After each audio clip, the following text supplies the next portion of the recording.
तिमी गाडी सिक्ने हो? सिक्ने भने म त भर्खर सिक्दैछु। सिक्ने हो? म सिकाइदिन्छु। पहिला त्यो चाबी ल्याउने, यो खिड्की खोल्ने, लैलो त्यहाँबाट त्यो चाबी फुत्त निकालेर ल्याएर फेरि यहाँ हाल्ने, एक गर्ने। स्ट्रिङ यो टाइट छ, पहिला लक हुन्छ, स्ट्रिङ लक खोलिन्छ, ओपन हुन्छ। स्ट्रिङ लक ओपन भइसकेपछि फेरि एकपल्ट गर्ने, ब्याट्रीमा सरल सबै एकचोटि कनेक्सन जान्छ, सिनिनिनी गर्छ।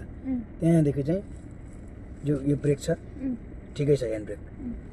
यो गाडी अब यसो गऱ्यो भने न्युट्रल हो, यो यता लगेर उँभो एक हो, दुई हो, बिचमा ल्याएपछि न्युट्रल हुन्छ। फेरि बिचबाट उँभो लाँदाखेरि तीन, फेरि बिचबाट चार, फेरि यता लिएर आएर उँभो ल्याउँदा पाँच, अनि उँधो ल्याएर उँधो आउँदाखेरि चाहिँ गियर ब्रेक न्युट्रल हो।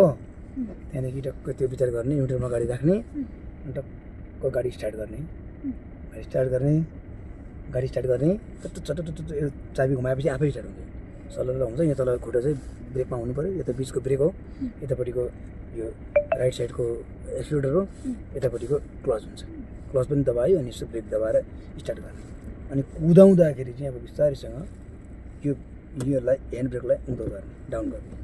त्यहाँबाट यो न्युट्रलमा छ नि, अहिले यता ल्याएर उँभो गएपछि एक हुन्छ। एक भइसकेपछि अब चाहिँ यो गाडीलाई बिस्तारै उयसमा होल्ड गर्ने, अलिअलि क्लचमा होल्ड गरेपछि त्यहाँदेखि बिस्तारै अगाडि बढाउने, यसरी ल।